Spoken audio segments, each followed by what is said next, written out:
Di dalam dunia syariat ada namanya pernikahan yang sah. Selagi pernikahan sah sudah cukup. Bahkan kalau ada orang datang, ini adalah anakku, nggak usah kita punya kapan nikah, istrimu siapa, nggak perlu. Cukup di mata. Assalamualaikum warahmatullahi wabarakatuh. Allahumma sholli ala Sayyidina Muhammad wa ala ali Sayyidina Muhammad. Teman-teman Ilaspeda Channel dimanapun berada, terima kasih telah setia menonton channel ini. Nah, di video kali ini saya akan memberikan sebuah cuplikan video atau pendapat dari Buya Yahya mengenai polemik yang sedang terjadi masalah nasab Ba'alawi ya, antara Kiai Imaduddin, Haji Rhoma Irama dan juga para habaib, yang menjelaskan bahwa Habib itu bukan keturunan dari Nabi Muhammad SAW. Nah, di video kali ini ada pendapat dari Buya Yahya yang menjelaskan dengan sejuk tentang permasalahan yang sedang terjadi di kita ini, yaitu masalah nasab Ba'alawi. Oke, langsung saja kita simak videonya. Jangan lupa untuk like, komen, dan subscribe.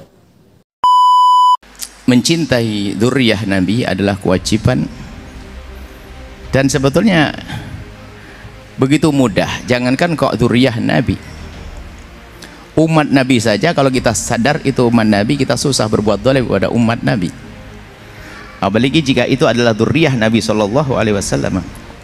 Ada masalah dzurriyyah Nabi, dikatakan al-mu'minuna musaddaquna bi ansabihim. Ulama mengatakan sekelompok orang itu kalau sudah mengatakan nasabnya kepada orang tuanya dipercaya. Anda jangan suka ngutak-ngatik siapapun,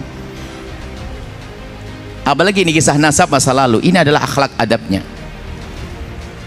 itu adalah seperti itu. Jadi apa, kalau kita mencari celah, oh mungkin begini, mungkin begini, ini bahaya sekali. Bahkan dikatakan para imam mengatakan kalau ada sekelompok orang Anda mendengar, mengetahui dari keluarganya mengatakan bahasanya dia punya nasab pada Rasulullah, cukup Anda percayai, selesai. Dan itu tidak harus sampai derajat 100%, karena 100% itu gimana sih mempercayai nasab 100%? Kecuali Anda lihat waktu hubungan suami istrinya, waktu kelahirannya. Semua orang kalau bicara tentang mungkin, naudzubillah, itu bahaya sekali. Mungkin dia istrinya keluar sama laki-laki lain, mungkin ini, mungkin, naudzubillah. Bahaya orang utaati nasab itu. Ini secara umum segala nasab. Kalau satu kelompok yang menisbatkan bahasanya dia punya nasab kepada orang tertentu, Anda tidak berhak untuk otak-atik. Ini siapapun nasab ke siapapun, apalagi kepada baginda Nabi SAW. Kalau sudah nasab di atas, gak ada istilahnya 100%, makna 100%. Apa sih makna 100%? Musaddaqun, dipercaya. Saya sekolah ini, sebuah keluarga mengatakan saya punya nasab kepada Sayyidina Abu Bakar Siddiq. Alhamdulillah. Saya punya Rasulullah. Oke. Sampai di sini. Adapun terjadinya perdebatan, wallahu alam, saya tidak ingin masuk ke dalamnya, sebab karena namanya berdebatan itu biasanya yang tulus-tulus, yang nggak tulus, wallahu alam, saya tidak ikut ke sana. Yang jelas kami ini rambu-rambu, ini dimanapun, kalau Anda pergi ke negeri manapun, negeri manapun, jika ada sekelompok atau keluarga yang sudah masyhur di tempat tersebut lalu mengatakan saya punya nasab kepada sana, musaddaquna bi ansabi, cukup sampai di situ. Ini ilmunya. Adapun masalah urusan-urusan menentukan menetapkan nasab dengan selain daripada ini namanya istifadhah. Di kampung itu sudah didengar ini nasabnya ke sana, selesai. Ada masalah yang lain-lainnya, Anda tidak semua masalah qiyafah, masalah DNA dan sebagainya. Itu bisa saja digunakan, tapi di dalam keadaan tertentu. Ada pada zaman dulu namanya qiyafah. Mungkin zaman sekarang ada DNA misalnya. DNA itu memang ilmiah, tepat, benar. Tentunya dengan catatan yang menjalankan orangnya jujur, tidak akan dirubah, ada itu. Tapi itu kapan diberlakukan? Para ulama memberlakukan hal-hal seperti itu. Qiyafah itu misalnya di antara persengketaan. Contoh, ada dua orang melahirkan, ibu ditaruh di tempat bayi, rupanya susternya lupa, ketuker, sama-sama putih. Aduh, kacau nih, anak yang mana ini? Ketuker. Akhirnya semuanya pengen anakku yang mana, untuk ngetes pakai DNA supaya ketahuan mana anaknya. Atau orang direbutkan nasabnya, ini direbut nasabnya, ini di sini, kira-kira menetapkan nasabnya siapa?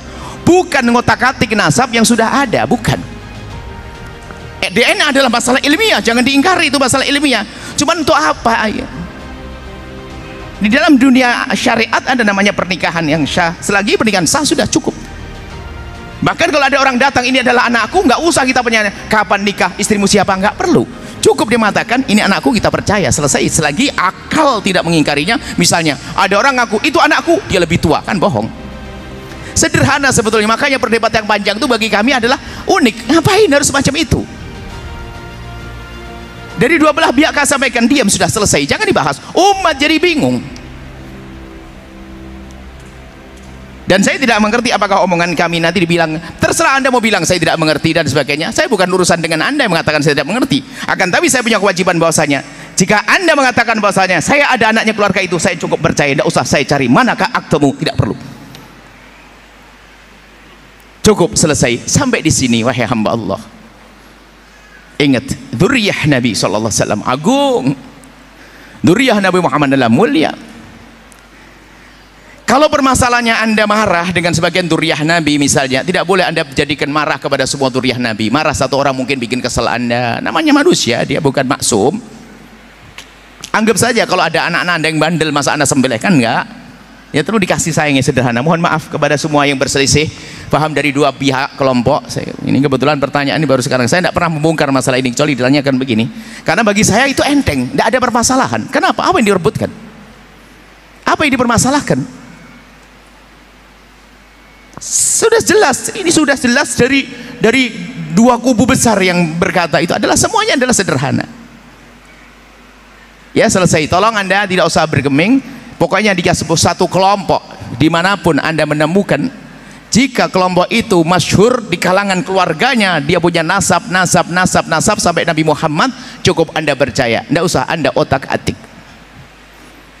Selesai, sampai di sini saja. Setelah itu Anda akan tentram hati Anda, dan semoga Allah mengampuni semuanya, mengangkat derajat semuanya. Dan harapan kami kepada dua yang saat ini, dua kubu yang berselisih ini, segera tenang, jangan dilanjutkan seperti itu. Ingat, umat Nabi Muhammad, kita punya kewajiban besar, yaitu menanamkan kecintaan kepada Rasulullah SAW. Ingat, dua orang memang tidak benar semuanya. Yang satu apa? Yang yakin dia tahu tidak ada hubungan dengan Nabi Muhammad, mengaku-ngaku punya nasab dengan Nabi Muhammad. Yang kedua, mendengar orang yang punya nasab dan Nabi Muhammad lalu dinafikan. Dua-duanya adalah salah. Menafikan nasabnya orang kepada Nabi Muhammad, sementara kelompok itu sudah selama ini punya nasab diyakini kepada Nabi Muhammad, diyakini yakin don tentunya dalam hal ini.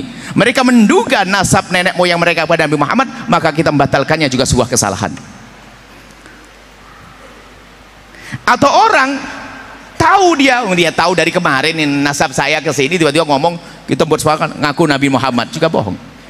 Ingat, menafikan juga tidak boleh, mengaku-ngaku juga tidak boleh. Ingat, dua-duanya tidak boleh. Tolong jangan menafikan dan juga jangan ngaku-ngaku.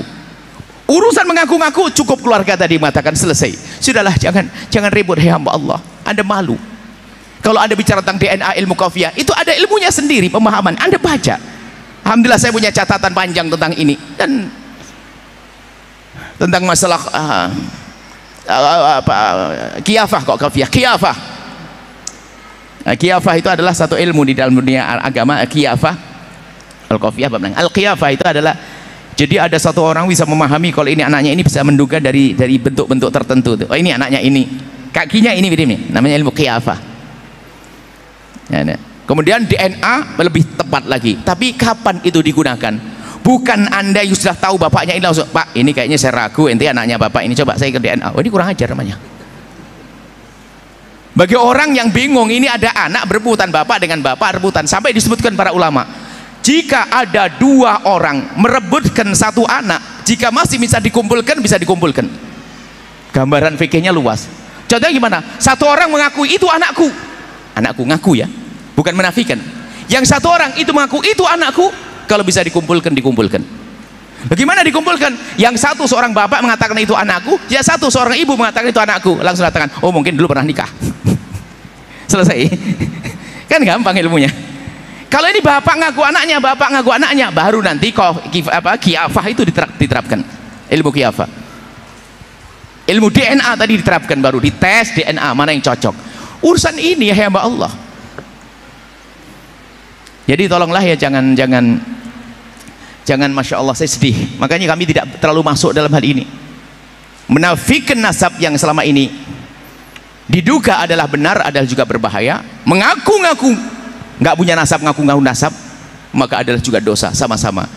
Ayo, tolong yang pernah ngaku-ngaku nasab sementara tidak punya nasab, Anda sadar? Lah kalau dia, oh, saya selama dari bapak moyang saya mengakunya kok. Lah ini seperti Amin ributkan. Ya sudah, kenapa kita menafikannya? Ada sebuah keluarga mengatakan saya punya nasab, Anda jangan menafikan. Coba indah, jika ilmu ini dipakai, percayalah nggak akan ada keributan selama ini. Ilmu ini kalau dipakai, tidak ada dua keributan kubu-kubu ini. Setelah hamba Allah, ilmu itu jelas. Nggak perlu menimpakan nasabah dan saya. Nasabah itu menulis nasab bukan dalam hal-hal semacam ini. Nasabah sesuai dengan kemampuan mereka menjangkau tentang siapa tokoh-tokoh yang bisa ditulis dan seterusnya. Tapi dalam hal menentukan nasab sudah sangat sederhana. Semua orang dipercaya tentang nasabnya yang selama ini diakuinya. Selesai. Jangan, mohon maaf dah. Adapun permasalahan ada kelompok ahli bait yang dinafikan di sebuah negara, pernah ada gunjang-ganjing ada, tapi selesai gunjang-ganjing Anda selesai. Yang perlu kami hadirkan di sini, hei hamba Allah, ini penutup, tolong panjang saya jawabnya. Sudahlah, berhentilah Anda merebutkan itu semuanya. Merebutkan selagi sebuah keluarga mengatakan dirinya keluarga besar, bukan 1-2 orang. 1-2 orang bisa diragukan. Ini keluarga banyak di sini nih. Mengatakan bahasanya dia punya nasab kepada baginda Nabi, sudah selesai. Nah, itulah teman-teman pembahasan dari Buya Yahya mengenai masalah nasab Bahlawi ya. Mudah-mudahan kita semua bisa bersatu sesama umat Islam, jangan terpecah belah, jangan bertengkar demi pendapat masing-masing ya. Saya sebagai konten kreator lebih bijak memilih mana yang baik, mana yang salah ya. Jadi saya cuma menyajikan ulasan-ulasan, pendapat-pendapat supaya kita bisa mencari yang terbaik itu yang mana ya. Oke, terima kasih telah menonton video ini. Mudah-mudahan kita semua bisa bersatu sesama umat Islam, sesama bangsa Indonesia, dan selalu ada dalam lindungan Allah Subhanahu wa Ta'ala. Amin ya Allah ya Rabbal Alamin. Wassalamualaikum warahmatullahi wabarakatuh.